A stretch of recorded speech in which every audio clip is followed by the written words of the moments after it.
Hi, my name is Lottie Peppers, and today I'm going to talk about the Science Core Leadership Team in Wake County.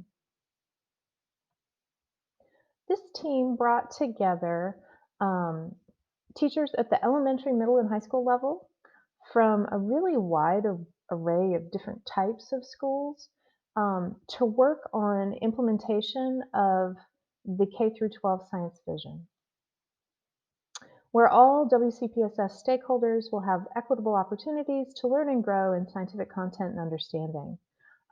We value collaborative environments that support the advancement of scientific literacy in a changing world.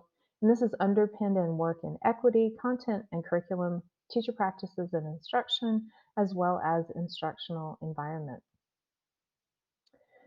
And the way the work proceeded was that teachers in the SCLT designed and delivered professional learning to peers across the district during county workdays. There were, I think, four of those over the course of the year. But I think the biggest payoff was that there was a strong sense of community built among the team members. We really got to know one another, and it gave us this incredible perspective of where our students had come from and where they were going. And just the breadth of the types of challenges that teachers faced across buildings in the same district.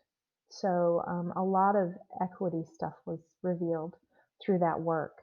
A secondary purpose of the group is to build community among teachers when we're interfacing with teachers.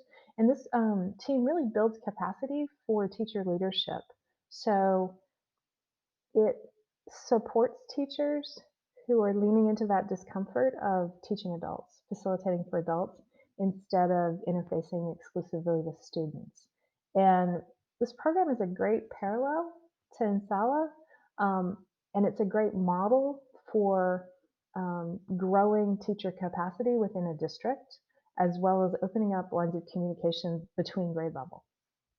The group undertook a book study, this framework for K through 12 science education, and future work includes um, continuing to deliver the sessions that were developed, as well as expanding offerings into inquiry, and then identifying core science experiences and finding ways to support implementation of those resources across district. The first session that was designed was really to introduce the vision to teachers and help them internalize it. And we did that through a variety of activities. Some resources that were shared with teachers included these inquiry cards across the top. There's a set double-sided for the science and engineering practices and for the cross-cutting concepts.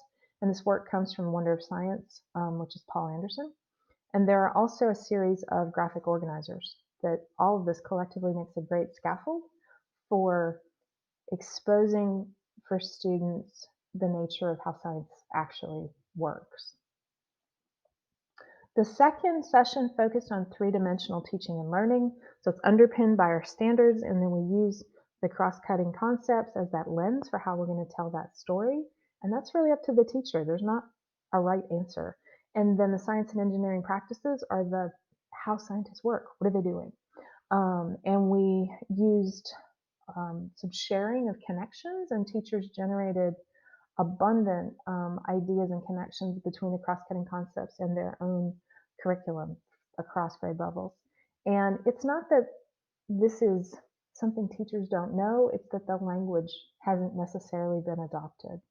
Um, we introduced phenomena, and this NGSS collection has a series of images or short video clips that can be used to hook a student's interest or use it as a springboard for inquiry for a single lesson or for an entire unit. And that was really well received by teachers. So again, how are we um, setting up our learning experiences, and how can we give students a really more realistic vision of how science builds knowledge? So this group has built a lot of capacity, it's formed a lot of relationships, and it's been a wonderful experience, and I encourage you to consider doing something similar for your districts.